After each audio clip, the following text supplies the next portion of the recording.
you need to start by questioning the question. What I would like to review is the idea of what is analysis. Literary analysis is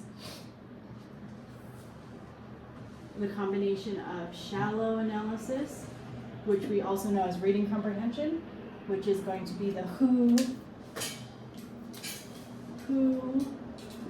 what, when, and where. All a good analysis will have those things. And then what we're really focusing on is deep analysis. Deep analysis is our big deal stuff. And deep analysis has to do with how first, and why. And in the IB, we usually break this down to the how looks like in what form. And then why is going to be for what function. And for the IB kids, usually I simplify it down to these two things for the rest of high school. They're going to be asking you in what form you see your evidence, and then what is the function of that evidence, right? The underlying language is that all authors have a personal, biased perspective. The idea in Japan that we can write objectively, it just doesn't hold water. Even if you write a textbook, you will be biased. Even if you're a scientist, you will be biased by what you choose to study, right? There's a bias in all human things. And if we fail to recognize that, we can't analyze things, right? So then the expectation that we have for high schoolers is that you will learn to identify an author's perspective, an author's, we call this message, which is not directly stated.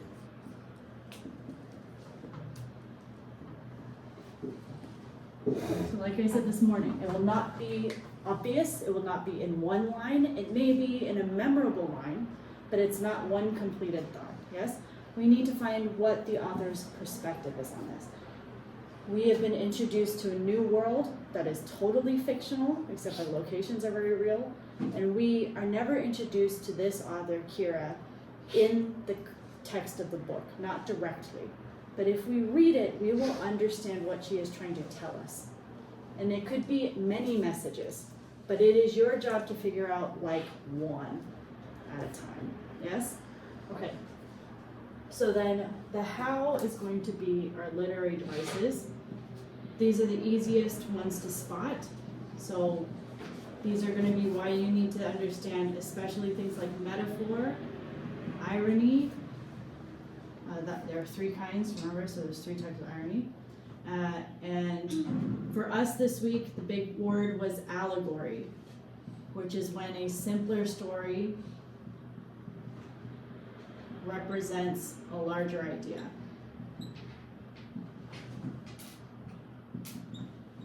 Right?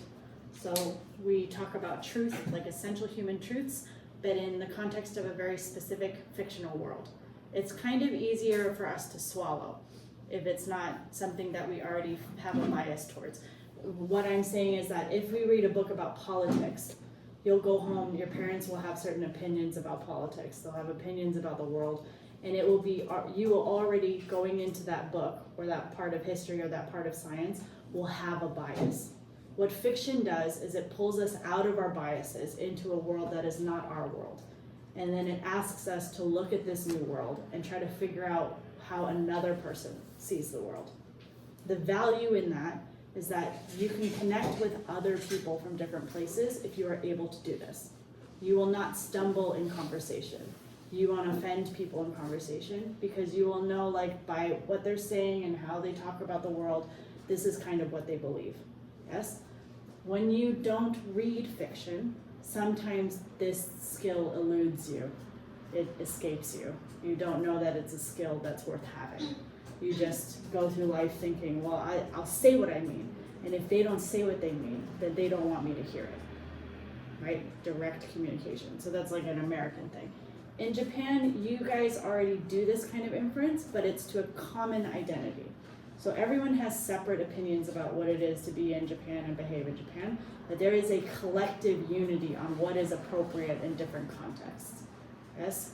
So then, in that way, in Japanese literature, we are never questioning like that, because everyone's expected to know it. I watched that TV show where the celebrities write the haiku and then they judge the haiku. My husband loves that thing. And to me it's extraordinary because she's like literally judging haiku on the spot, and she has like really specific reasons. Like, these are conventions, this is what's typical, and you did it well. Right? This is not how we judge literature in anywhere else. Maybe in Asia, I don't know, I don't speak any other Asian languages, but definitely not in the West. So this is kind of why I picked a book that was a little bit rough. There's a little bit of violence, there's a lot of bad language. The characters are not fully good characters because I'm challenging you to take on this other perspective in this other world. And the interesting part is that it came out of that lady. I bet if you guys had seen that lady on the street, you would not think this is the book that this lady made. And we contain multitudes, human beings. We are capable of many things. So, we have literary devices. This can also be like major story arcs. So like character arc. In this case, our character arc is going to be hero's journey this week. Right? Sometimes something called narrative arc, which is the direction the story takes. So why choose Dennis dying? That's not really character development. He just develops into a dead dog. That's not what we're talking about. The narrative arc is choosing to kill him off. Why would we do that? It was awful. Yes? And then it was like unexpected, a real shocker for me. I was very jolted. I was like, yeah, why did they kill the dog? My family actively texts me about movies in which dogs die so that I don't have to watch them. That's how much I don't like dogs dying. Okay, so what we're talking about for function now is what we call the author's message. And often in good literature, they are challenging something. They're challenging us to acknowledge something, yes?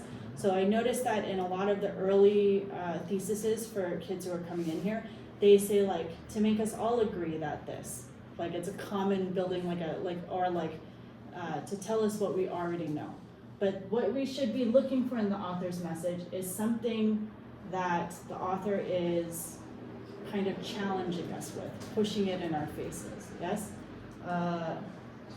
So there are positive things, so the author can support something, right?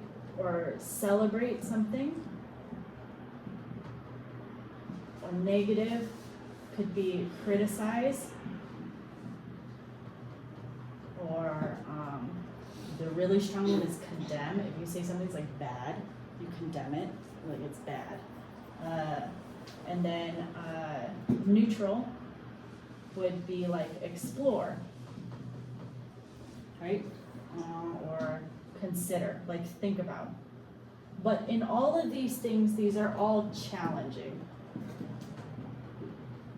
The point of literature is to challenge us. It's not to tell us what we already know, otherwise we wouldn't have to read it. That's why YouTube is invented, for entertainment.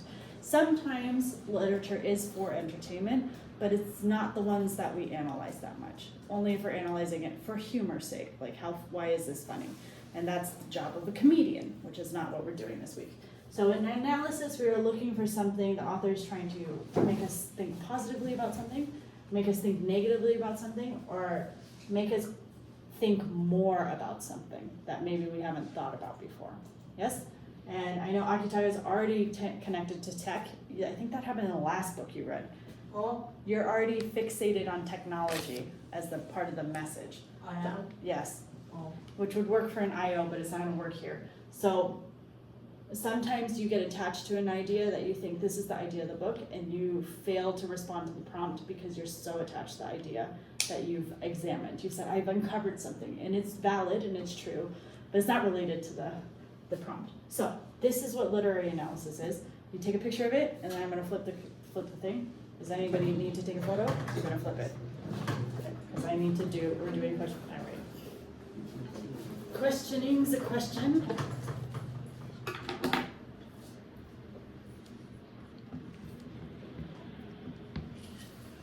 You don't need it? Is that what you're saying? Or you're saying good job, Ms. Lee?